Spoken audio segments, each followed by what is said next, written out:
Welcome to Art Ed Radio, the podcast for art teachers. This show is produced by the Art of Education, and I'm your host, Tim Bogatz.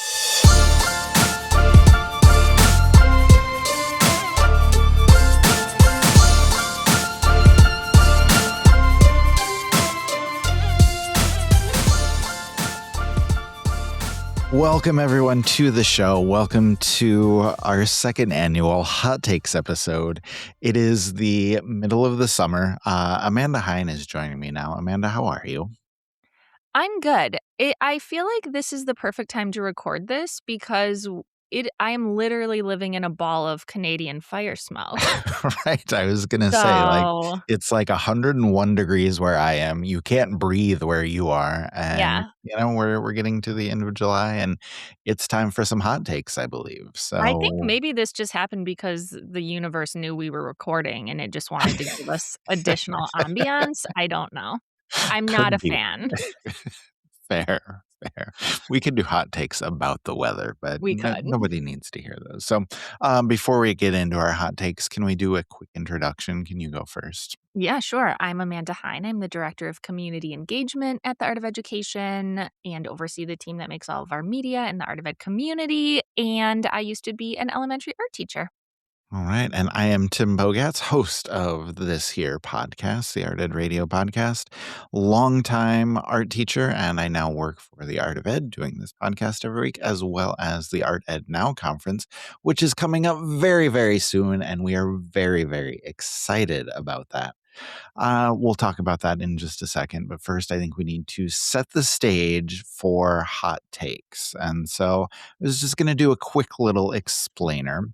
Basically, a hot take is an opinion, preferably a controversial one that kind of goes apart from the consensus. And we're trying to spark debate. And I think it's good to think of it as maybe a rant that's about one of your pet peeves. Yes. And, it's rooted in your true feelings, but honestly, we're going a little bit over the top with it. It should be a little fun. It should probably spark a discussion. So are we a little too dramatic about things? Yes. But is there a kernel of truth there? Hopefully also yes. So we'll see how these come through.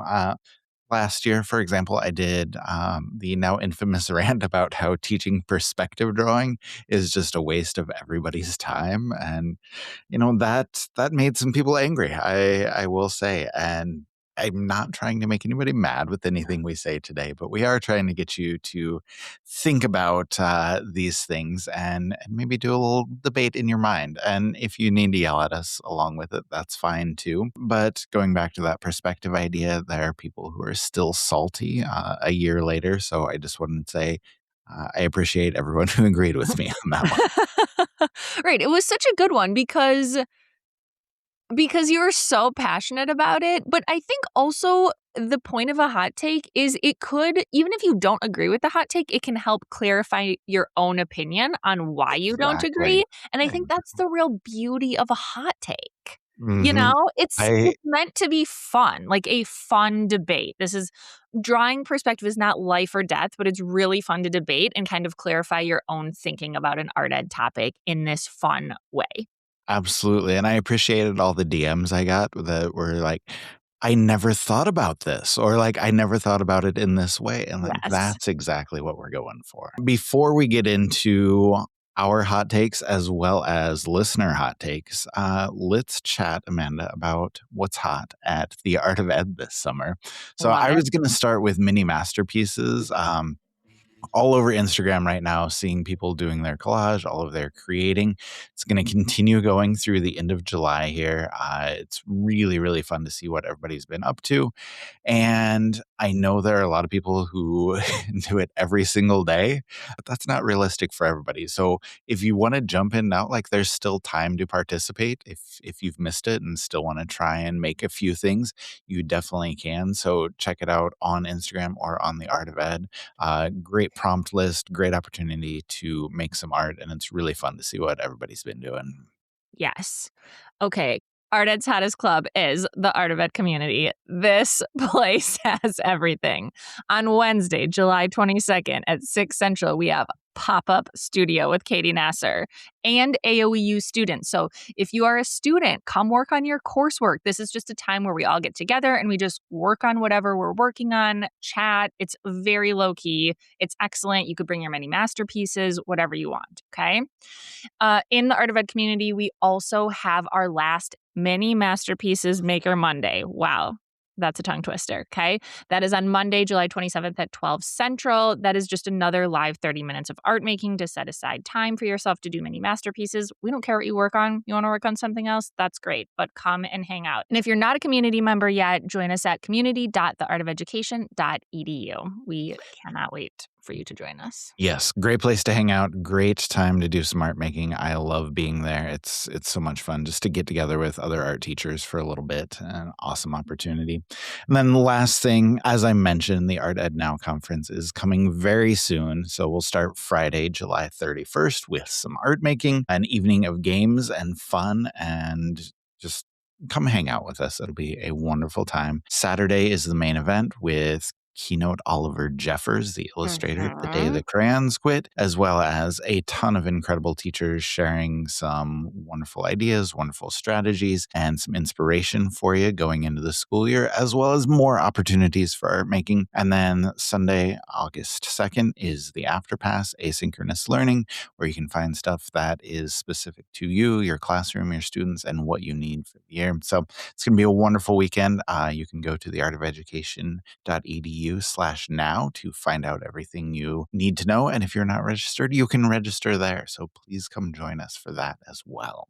Yeah, and don't miss the kickoff. We are doing the Great Art Ed Make-Off, and there will be wigs involved. I'm just going to say, please join us. Please join us. If you have time, watch the Great British Bake Off, an episode or two, and you'll appreciate the evening just a little bit more. Mm-hmm. All right, Amanda, are you ready for my real life hot take before we get into the Art Ed hot takes?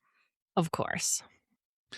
Okay, been thinking about this one for a little while, and I have decided that short people need to start reaching things on the ground and on the lower shelves for me.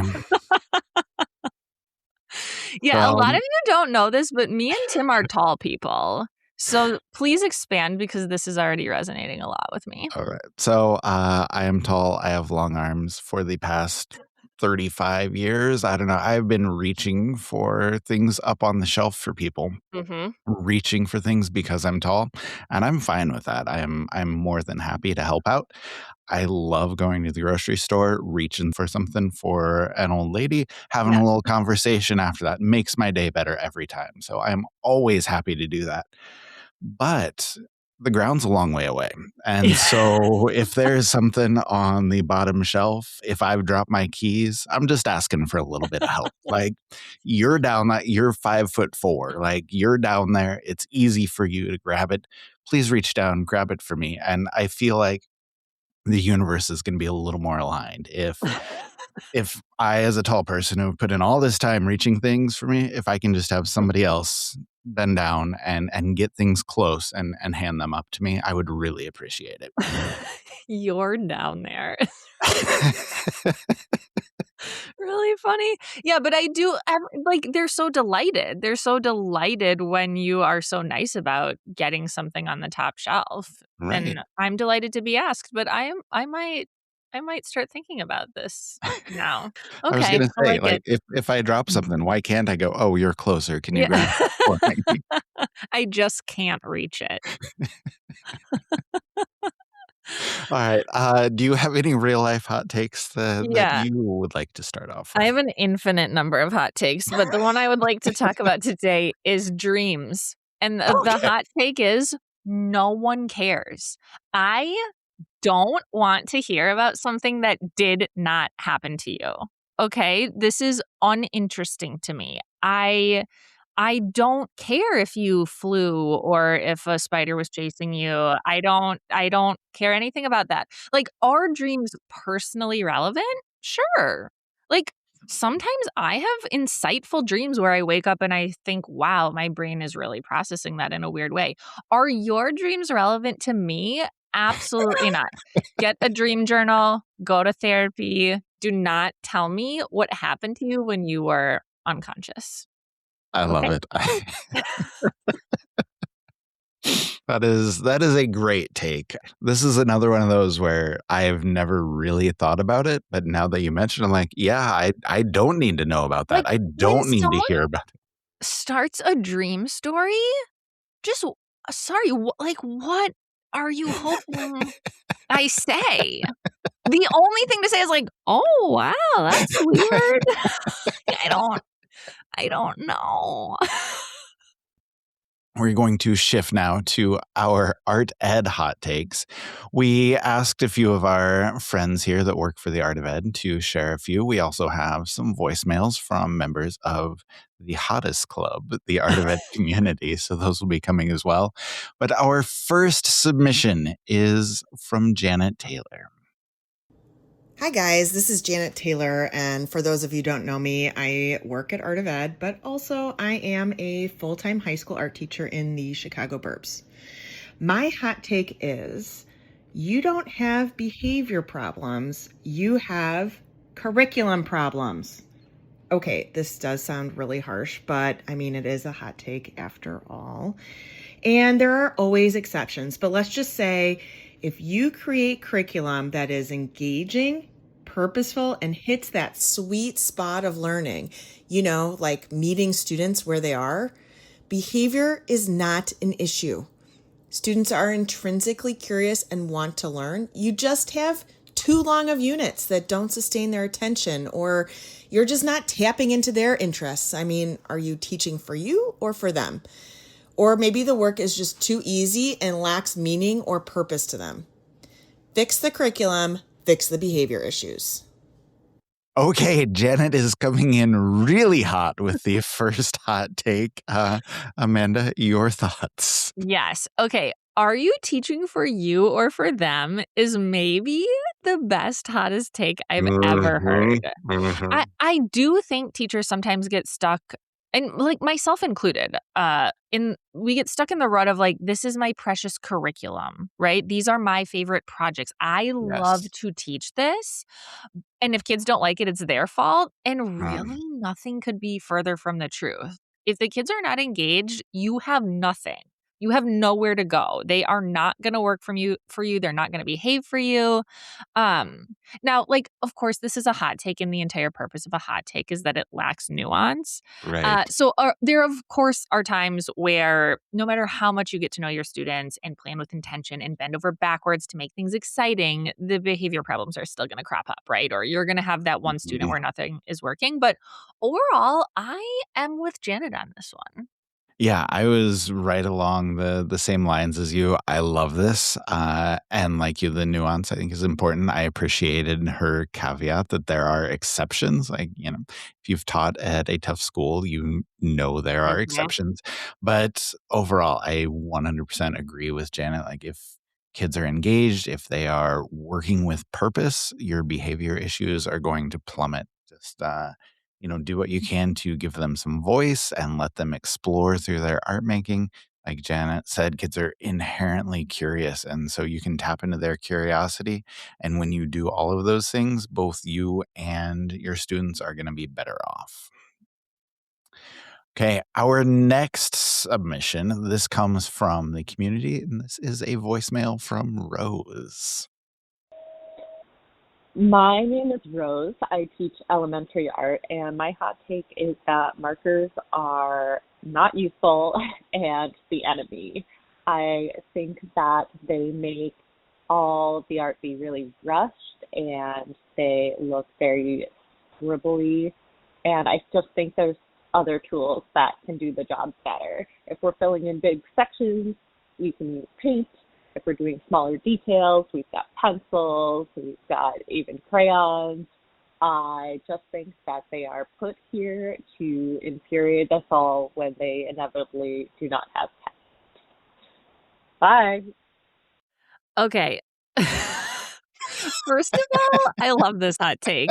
Markers are the enemy. So good. So funny to me. And honestly, I think Rose is right.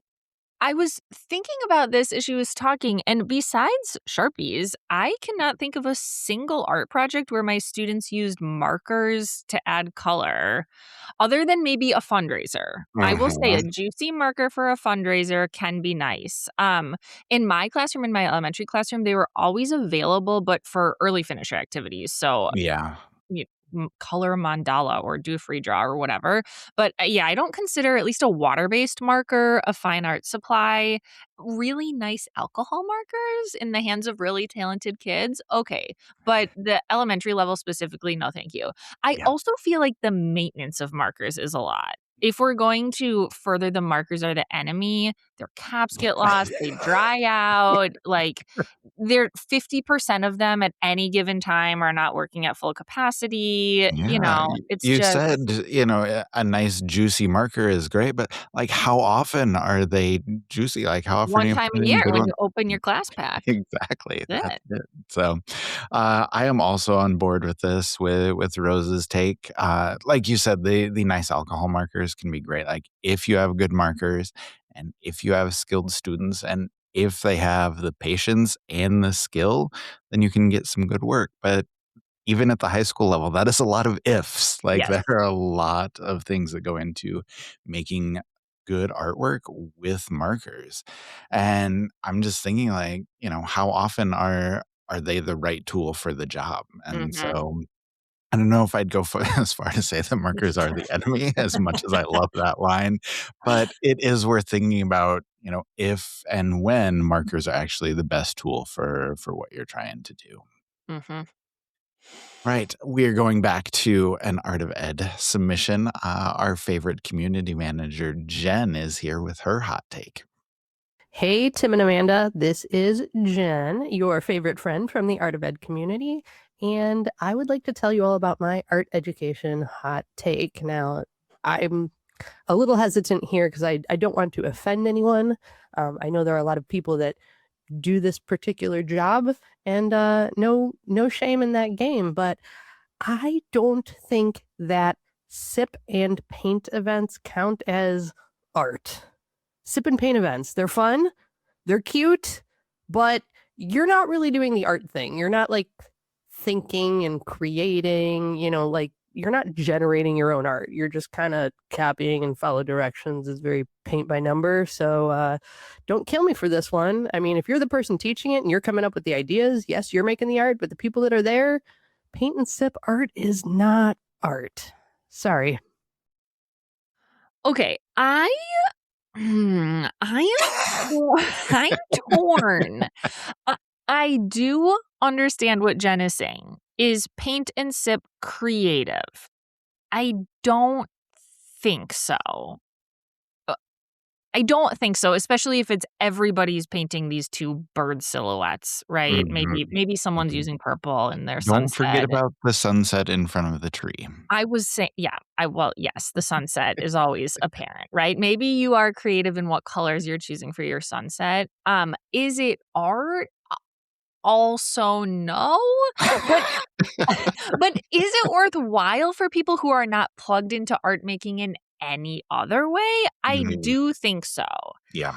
Yeah. I do think it's worthwhile. And I think I would put this in the arts and crafts category.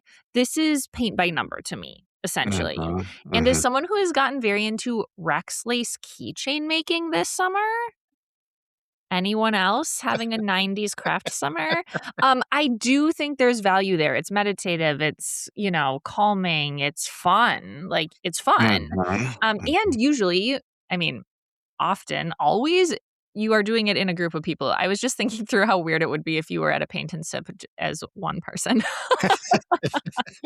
But anyway, right? Like you are making art together in a community, and I think that's really valuable. So that I feel like brings us to a very deep question, which is engaging in art making beneficial even if it isn't overly creative? And I think that Yes. answer is yes. Making things with your hands is always a good idea.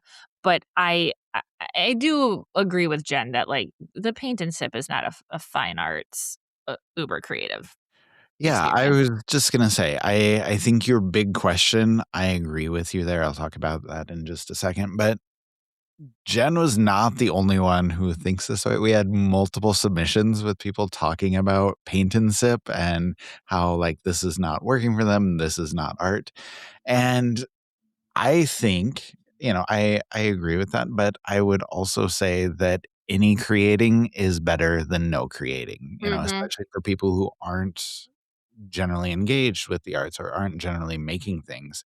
Anytime you can get a paintbrush in their hands, anytime you can get them thinking about art, talking about art, making art, those are wonderful things. And so I would just say, you don't let the perfect be the enemy of the good. Like let's get people out there making things, and maybe eventually we can get them to more creative, more artistic things. But in the interim, in the meantime, like let's go ahead and meet them where they are and let them create something that's fun and engaging for them, and maybe something that interests them a little bit more in art later on down the road. Yeah. Maybe it's paint and sip is both art and not art. Is that clear? Okay. All right, we have another community submission next from Holly. Holly called in and left a voicemail for us, but we had a little bit of trouble with the audio. So, quick summary for Holly's hot take, which was it should be required for everyone to take at least a few art classes. Okay, art has so many benefits, including building critical thinking skills, helping us relax, opening up a path for fun. And she said maybe if everyone was required to take art, we wouldn't have administrators who don't find value in the arts. Ooh. I love this idea. Mandatory art for all, and also not just in elementary school. I feel like we Mhm. need some courses close to adulthood. Every maybe every teacher training program requires everybody to do a little bit of art, a little bit of PE, a little bit of music, I right? like So you it. kind of Yeah. get that. My husband had to take an art for seniors course in high school to fulfill a fine arts requirement, and it was Oh, so yeah. great for him. He had a less than ideal elementary art experience, I would say. He was kind of like scarred from a teacher who wasn't so kind, and, Yep. he really found joy in art making in that class, and I think that would be beneficial for everyone.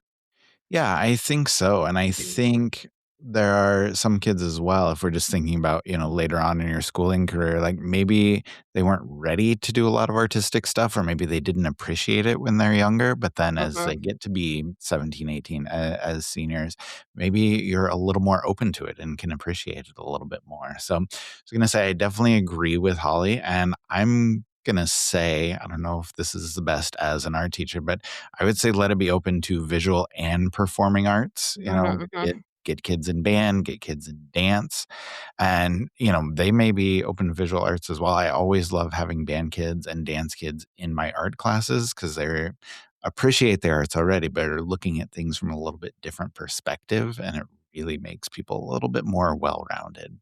Yeah. But I wanted to take this a step further, and I would say beyond just everybody taking art classes, I think our administrators need to maybe take some classes or even better, teach some art classes. Ooh, I love that. Yes, mandatory subbing in an art class once a semester.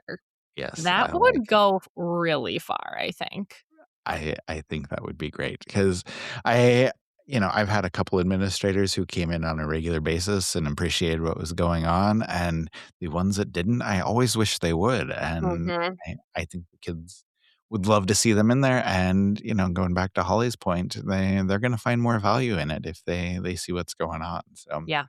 I think that's our next, what goal is to get Yes. more admins into the art room, so okay, and we have another hot take here from Lindsay.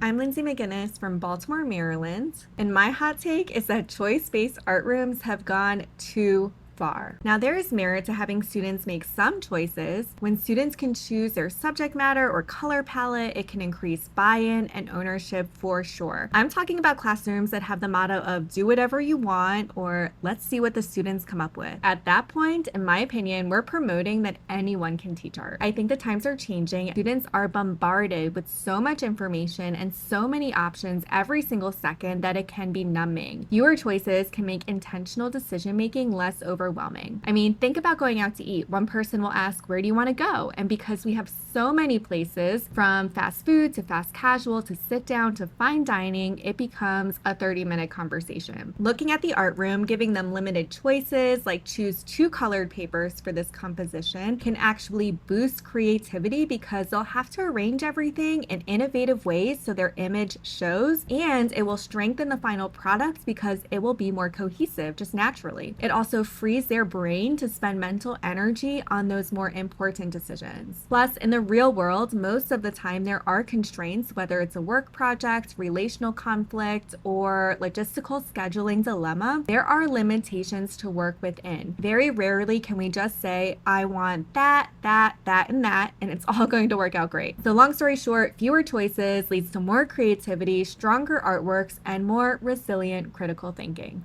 Okay. I really like this hot take. Also, I like the hot takes boiled down in one sentence. Like markers Yes. are the enemy and choice classrooms have gone too far, because it's like so incendiary. And then obviously the hot take is more nuanced than that.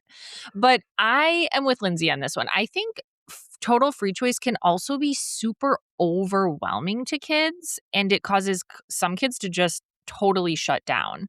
Mhm. So I think when you're building in choice, which I am a huge fan of, it's also important to build in scaffolding at the same time, because the kids first need the skills to understand how to access their creative brain, or even what kinds of decisions need to be made in order to start and move through and complete an artwork. Yes, some kids are going to take an idea and run with it. Some kids are going to have their own ideas no matter what. One of my own kids is like this. He will not do an assigned project the way the teacher envisioned it, no matter what. I think I've talked about this before. Like, he just is not going to do it. But lots of kids are not wired that way. And full choice without building in those other skills first is, I think, doing those other kids a disservice, quite frankly. Yeah, I think that that's fair to say because scaffolding is just so important. And so I'm going to agree with you there. And the other thing that caught my attention there, when she says we're promoting the idea that anyone can teach art, like that's Yeah. interesting to me. I have not thought about it in that way before, which is something we talked about in the intro. Yep. And I don't necessarily think I agree with that, but again, it's making me think. Yeah. And I would say it makes it difficult to clearly explain what we're doing in our teaching role in that situation. And if every kid is just kind of off doing their own thing, doing their own, making their own choices. And I know what we're doing, like you know what we're doing. We know that we're Yeah. instructing and guiding and explaining and assessing, but does that come through clearly to someone observing from the outside, to an administrator who is asking about what's going on in the program? It may be a little tougher to explain to them. It may not come through clearly to them. And so I would just say, we always say that choice is a spectrum and everyone needs to find their space on that spectrum. But I will back up Lindsay here when she says, we can use constraints to benefit our students and guide them toward their own decision making before or going full choice. For sure. Right. Our last community submission is from Monica. Hi, this is Monica Crumley. I'm calling from California. I love your podcast. And my hot take is just to use the summer to gain inspiration wherever I go. I go to art galleries. I go to art museums. I take in all this beautiful art that's being made or has been made as far back as, the 1600s or 1500s, and then everything all the way up to contemporary artists. And I take photos, I put them in neat little organization, and then if I can't get out, I look on Instagram and I keep those in little folders where I'm thinking TK, kindergarten, first, third, and then also art show or any other inspiration. I'm gaining all this information, taking it all in, and then in August I'll start looking at my common themes and seeing how I can create little projects for the kids that will inspire them, but also be fulfilling for me. Thanks. Okay, Amanda, I would love your thoughts here. Like we've spent a few months over the past few mailbag episodes telling teachers they need to relax and refresh over the summer. And Monica's saying, no, put the work in, get your inspiration organized, get ready for next year. So what is your reaction to this one? I mean, I love this idea. I try to drag my kids to an art museum literally every time we travel. I also think this might be a good for you, not for me situation. Yeah. There are people like Monica who are out here loving the hustle, finding inspiration everywhere they go, and not only finding it, but capturing it, organizing it, thoughtfully incorporating it into their curriculum. And I think that's amazing. That's so, so valuable for her and her students. Yeah. So Um, props to you, Monica, but I'm maybe not going to do that. Yeah. Do I think every teacher has to do that? No. I think you can absolutely have a solid, repeatable curriculum that works well. But going back to Janet's take, you do need to make sure you're doing something to ensure your curriculum is engaging to your students. And Mhm, that does mhm. likely mean looking at it with fresh eyes and making tweaks each year. So Yeah, well said. Well said. Okay, so Amanda, we have all of our community submissions, all of our team submissions. Do you have your hot take ready? I do. Do you have your Okay, hot take ready? I do. Do you mind if I go first? No, I think you should. Okay. My hot take for this summer is grading on effort is the worst type of grading.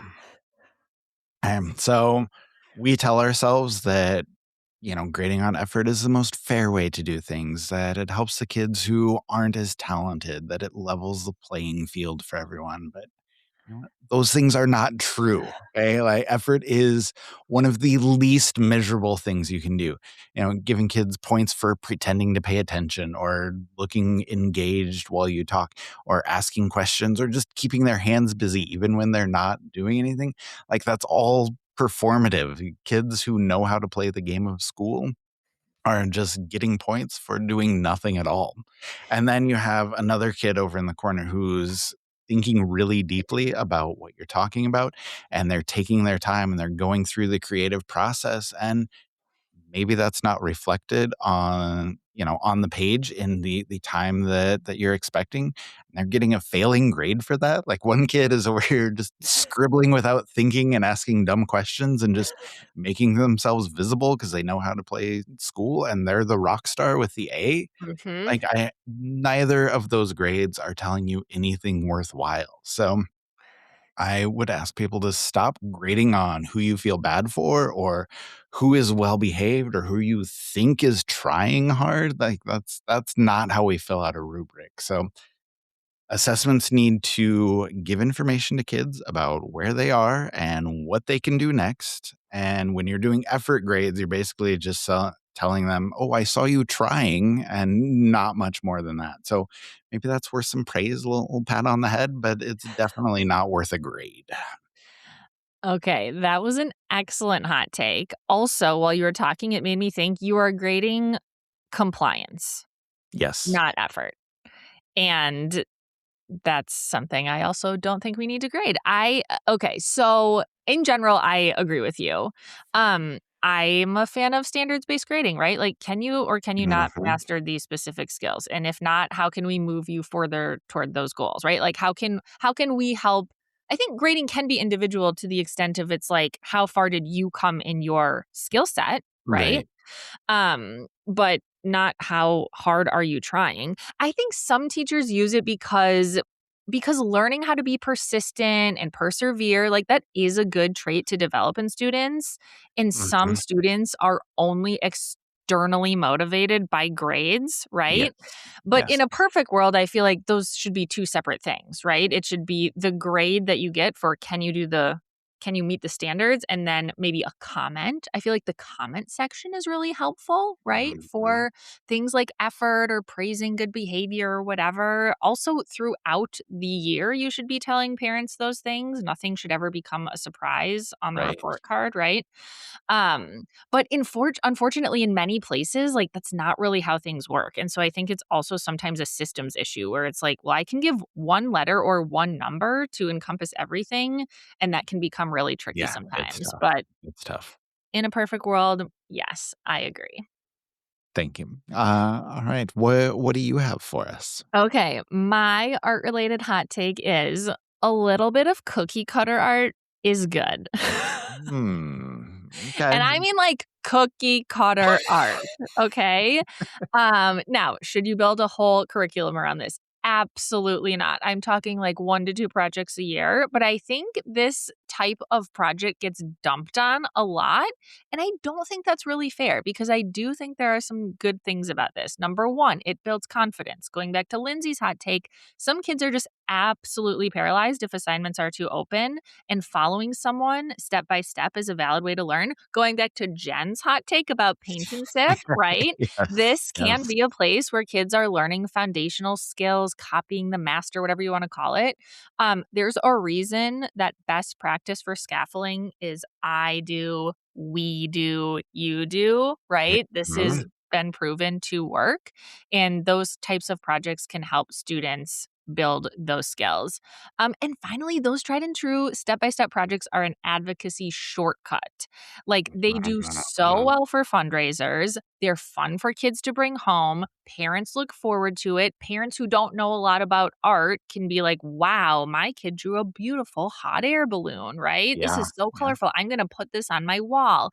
That and then makes the kid feel great. So, like, whether we like it or not, those are impressive to parents. Now, I will say, once you've hooked people, you can totally expand upon the innumerable ways that the exploratory techniques and productive struggle is beneficial, right? But I'm a fan of getting that easy win first. Oh, okay. Okay. My immediate reaction is I don't agree with you, but you make a convincing case. So I like it. I like it. That's a good take. So Mhm. cool. All right. Well, that is a whole episode full of hot takes, and I really enjoyed this. If you're listening and want to either contribute your own or just yell at us about our takes, please come to the Art of Ed community. You can find Amanda there. You can find me there. We would love to continue the discussion with you. So again, community.theartofeducation.edu, and we can keep the hot takes going. So, Amanda, anything else before we go? No, we're just looking forward to seeing you in the community, and we're looking forward to seeing you at Now. Okay, we're going to go ahead and wrap it up there. We talked a lot, had a lot of hot takes, but I hope you enjoyed them. I hope they give you some things to think about. And as Amanda said, we are hoping that you can come continue the conversation in the Art of Ed community. And hopefully we will see you next week at the Art Ed Now conference. Check the links in the show notes to find everything that you need, and we'll hope that we can connect with you there.